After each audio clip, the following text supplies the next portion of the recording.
And 12 sessions we know is just scratching the surface for a lot of people. So can you wait, slow down. Can you tell okay. me more about how 12 sessions is just scratching the surface? Because I agree. And also we are offering more sessions than the average EAP based program. So tell me about like what you think happens in, by session 3 or 4 versus what happens in session 12 versus how many you think people should actually be getting. So here's my thought on that.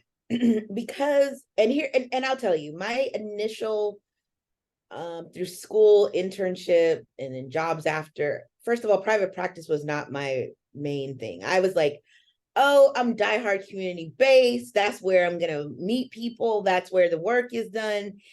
And then you get into these organizations and you're like, y'all are trying to wring me dry. Like, I can't do it. I can't, it's not sustainable. Not for my mental health and for the amount of requirements it takes, because you've got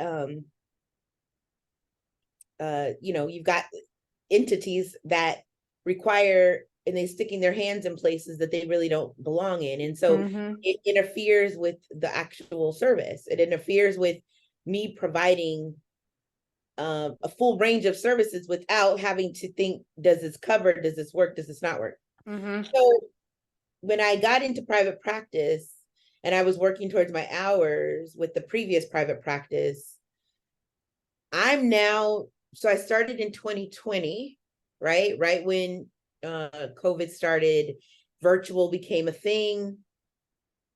You've been doing it a while, so you have that knowledge pre-COVID. I only know COVID and beyond. So for me, who had worked in community-based, I was like, this is great, because I was seeing clients in all different places, right?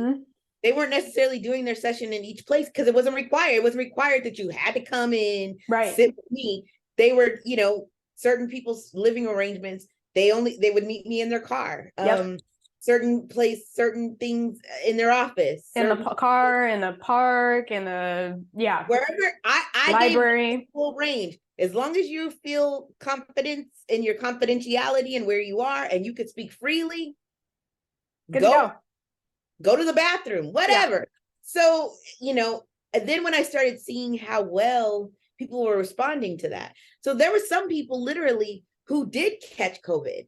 They, if we were meeting in person, that's a wrap. Like, where are we going to meet now? Because you're sick and I don't want to get sick. Right. So how do we make this work? So then it didn't stop us, because as long as they were well enough, as long as they felt, because I know a lot of fatigue is the thing, but they're like, I needed this session because whatever happened. And then we had the session, and throughout I'm being, I'm like, are you doing okay? Are you feeling all right? Obviously, these were not serious things where they couldn't breathe or they were having issue with talking. They were able to log in and they were able to track their timing, and they were oriented to the time and day. So we were good.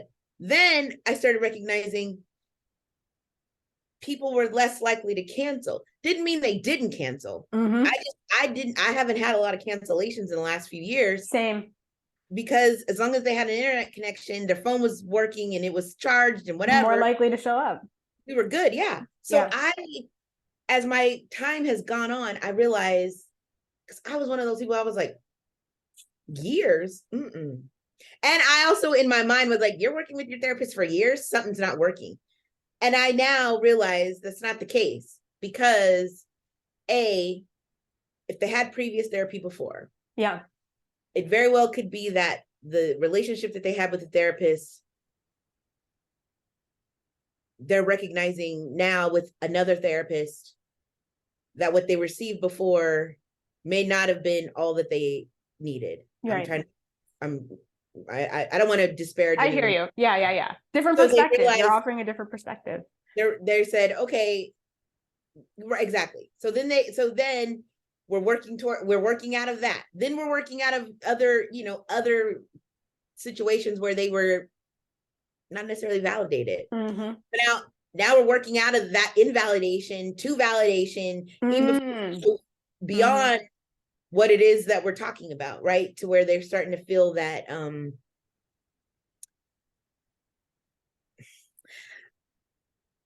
I don't like saying that I empower anybody, because I don't have that power.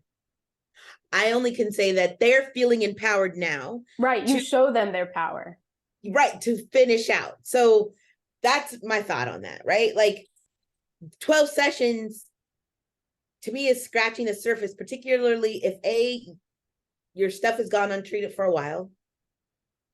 B, you're just getting to, sometimes what the person, this person comes in with, I want to talk about my relationships. Right. And then we start talking. I'm like, we can't even get to the relationships until we talk about what's going on with you and how you have validated yourself for all this long. We can't even get there. So it's like, we can't rush through these things. And I don't have a magic wand. I can't make you get there. It's going to take some time. Now, right. For some, it'll happen faster, and 12 is going to be fine. Right. Not the average. Not the average.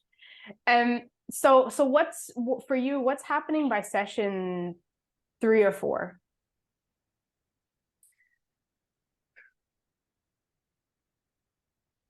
I would like to think by 3 or 4, and this is something I bring up too, where I'm like, this is how we begin trust. Mm-hmm. We set an appointment and I showed up and you showed up. Yep. So now we're starting to establish that you don't have to reach out to me in between, right? Right. Like, you're nervous that I'm not going to come because I've already showed you in the first 2, now 3rd or 4th, that I'm going to show up, that you're going to get a reminder about the appointment and you're going to show up. Then we're here together and in the works there. So mm-hmm. By 3 or 4, I'm thinking, well, I think I really believe it's based on the relationship. If the 2 clients you sent me, they're coming in hot. Like, yeah. They had one. Listen, can I just say really quickly, that is a theme. That is 100% what I'm hearing from other clinicians, is that people who sign up, once they find out that they got it, they're like, hey, I'm ready to go. When do you want to meet? And they show up and they're like, hey, I've got the stuff that I want to work on. Let's get to it. Like, they're very motivated, so motivated.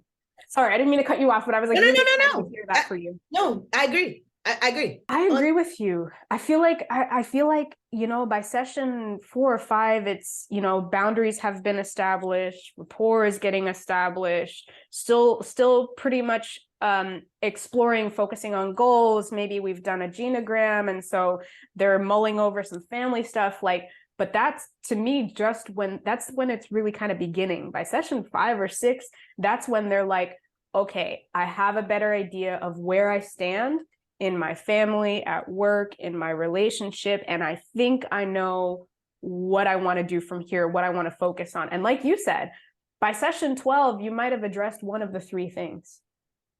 So I 100% agree. I think 12 is a really good start, because at least then, by session 5 or 6, the rapport is there. They don't want to stop working with you. They're showing up. They're showing up pretty much every time. And then, by session 11 or 12, they're like, I really don't want to go anywhere else. How do we keep working together? And what's really cool about this, which I just gives me all these great feelings about attracting clients, right? I am excited because I was like, ooh, this is great, because what is being attracted and then what I'm able to provide, at some point, the goal, right, is to long-term get them connected and be able to provide this resource long-term, where if they have to take a break because of school, because of tests, because of all the things that they are required and responsible for, you've got me. You start up, we take a break, we come back. So there's not a rush to do all these things, and I'm hoping that that's what I, imparted on them after the first time. Yeah, so I love it.